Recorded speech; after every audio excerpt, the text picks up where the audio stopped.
Assalamualaikum warahmatullahi wabarakatuh. Hello students, how is today? I hope everything is fine. You have learned the material before in the first chapter. Can you understand them well? I hope you can understand the material well.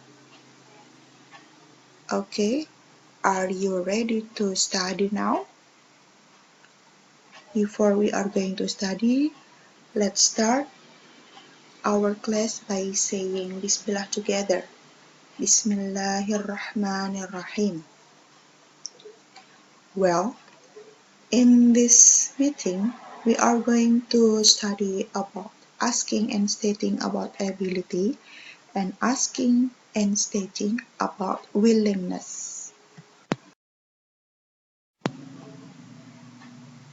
Oke, sebelum saya menerangkan tentang ability dan willingness, saya akan menyinggung sedikit tentang modal auxiliary karena nanti modal auxiliary ini dipakai di bab ini ya.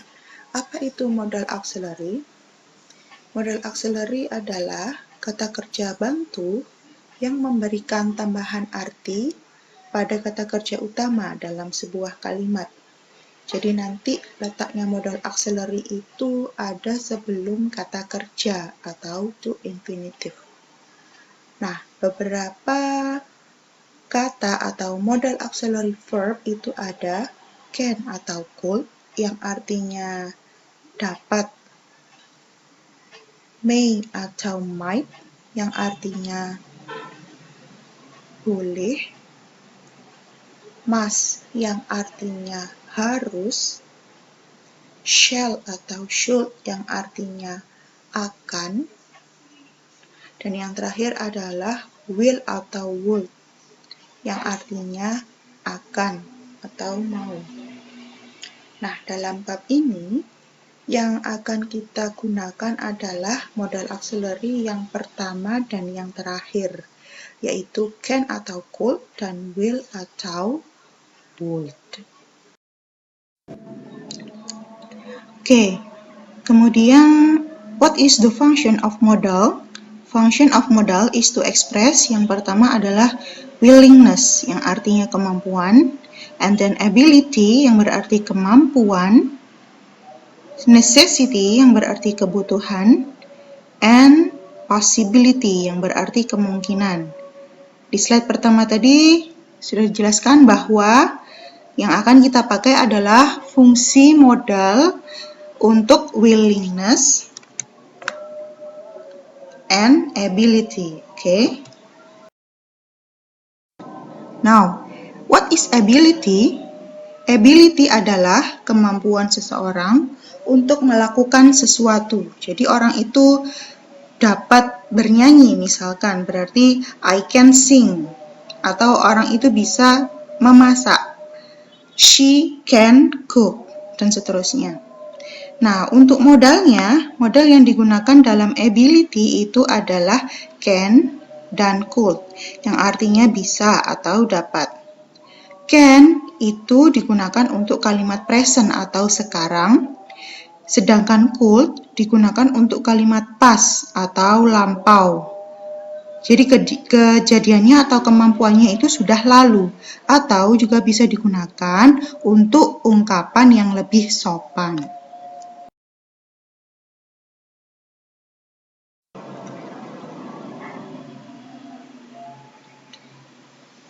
Next, let's talk about pattern atau rumus ya. Ada 3 rumusnya seperti biasa, ada positif, negatif, dan interrogatif. Yang positif dulu. Positif berarti kalimat pernyataan. Ada subjek dulu, kemudian diikuti dengan can atau could, lalu ditambahkan dengan verb one. For example, Santi can sing Korean well. Artinya, Santi dapat atau bisa bernyanyi Korea dengan baik. Jadi, look at this. Setelah subjek, Santi subjeknya, kemudian can berkedudukan sebagai modalnya, kemudian ditambah sing. Sing ini adalah verb satunya ya. And then the negative one. Di negatif kita ada subjek ditambah dengan can.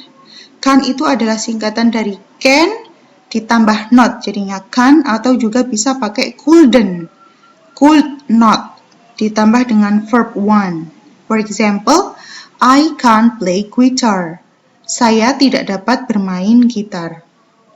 And the interrogative one, modalnya yang awalnya setelah subjek, kalau di pertanyaan maka modalnya itu ada di depan, can atau could plus subject plus verb one, and don't forget to give question mark, kata atau tanda tanya untuk menyatakan bahwa kalimat itu adalah kalimat pertanyaan. Contohnya, can you drive a car? Dapatkah kamu mengendarai mobil? Okay, now kita bicara tentang expression atau ungkapan. Di sini ada asking about ability, stating about ability, and stating inability.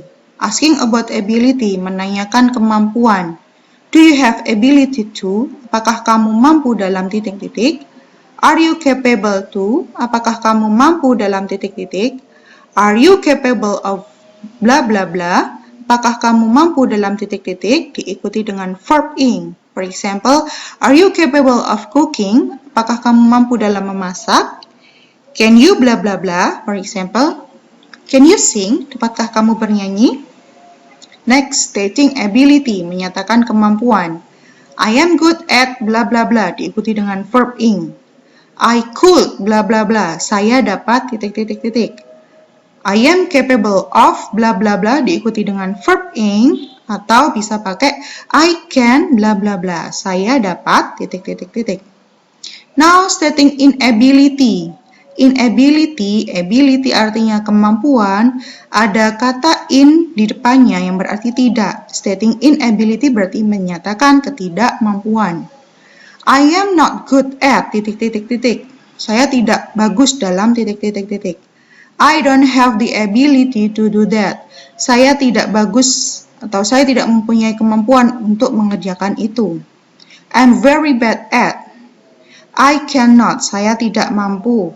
Bla bla bla bla. Oke. Kemudian penggunaan kalimatnya di dalam dialog. For example, Hi Kala, why do you look so sad? Hi Brenda, my mom gave me a watch for my birthday, but it was broken. Can you fix it? I'm not sure I can. I'm not good at fixing something, but I have a friend who can fix your watch. Can you take me to your friend? Of course I could. I'll take you to him after lunch. Okay, thank you. Nah, dari dialog ini coba dicari mana pernyataan asking about ability-nya. Ya, ada di dialog yang kedua ya, yang diucapkan oleh Kala. Can you fix it? Dia menggunakan can you. Dapatkah kamu memperbaikinya? Kemudian Brenda menjawab dengan I am not sure I can. Berarti dia menyatakan inability, ketidakmampuan. I am not sure I can. Saya tidak yakin saya bisa. Kemudian mana lagi? Adakah lagi asking about ability-nya? Ya, ini dia. Could you take me to your friend? Kalau tadi yang pertama kita pakai can, yang kedua kita pakai could. Artinya sama. Hanya saja could di sini bisa menandakan bahwa dia ingin lebih sopan. Could you take me to your friend? Dapatkah kamu membawa kepada temanmu? Of course I could. Nah, yang ini berarti dia menyatakan ability. Of course I could. Tentu saja saya bisa. Oke. Bisa dipahami sampai sini? Oke, let's continue about willingness. Willingness berarti kesediaan atau kemampuan untuk melakukan sesuatu. Jadi seseorang itu mau melakukan sesuatu. Nah, modal yang digunakan di sini adalah will atau would, yang artinya mau atau juga bisa berarti akan atau bersedia. Will digunakan untuk kalimat present atau sekarang, sedangkan would digunakan untuk kalimat past. Jadi maunya itu sudah masa lampau, atau juga bisa berarti bahwa would itu untuk menyatakan yang lebih sopan. Kemudian tentang pattern-nya atau rumusnya, ada positif, negatif, and interrogative. Di positif kita ada as subject plus will atau would sebagai modalnya, kemudian ada verb 1, verb 1. For example, you will send the letter. Kamu akan atau kamu mau mengirim suratnya. You as subject, will as the modal, and send sebagai verb 1-nya. Negative 1, ada subject plus will plus not, atau juga bisa pakai wouldn't ditambah dengan verb 1. For example, I will not come there. Will not bisa disingkat menjadi won't. I will not come there. Saya tidak mau atau saya tidak akan datang ke sana. Interrogatif, pertanyaannya. Will atau pakai would, jadi modal auxiliary yang sebelumnya terletak setelah subjek, kalau di pertanyaan modelnya ada di depan. Kemudian ditambah dengan as subject plus verb 1, jangan lupa tambahkan question mark, tanda tanya. For example, will you come to my party? Maukah kamu datang ke pestaku? Yes, I will, jika untuk menyatakan kemauan, atau kalau tidak mau bisa pakai no, I will not.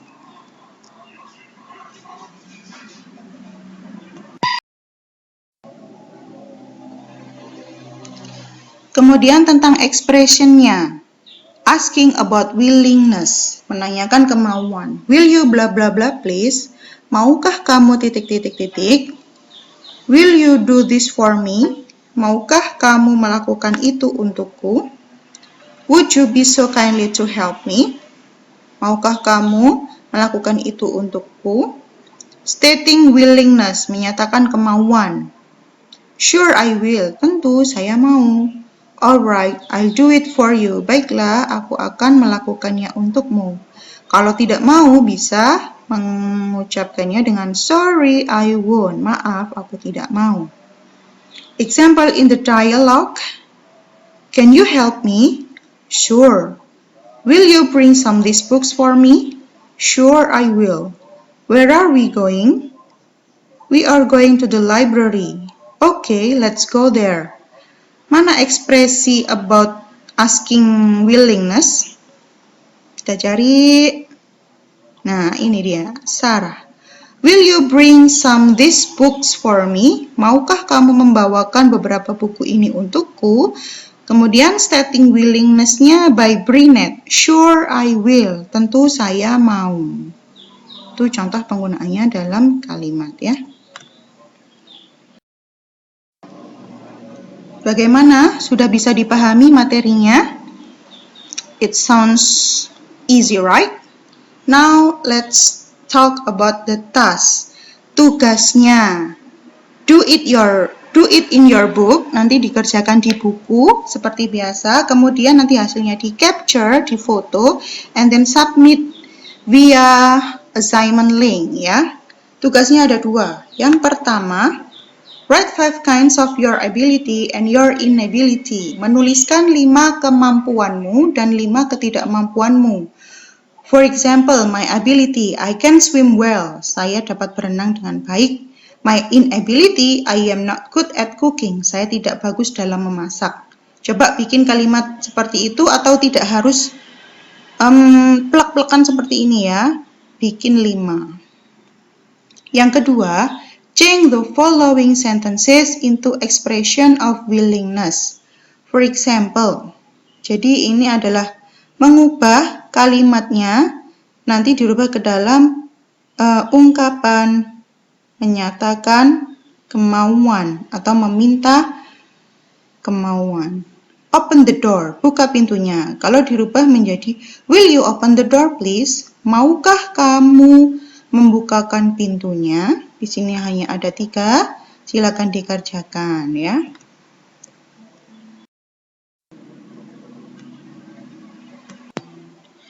Okay, that's all our material for today. I hope you all have a good understanding for the material.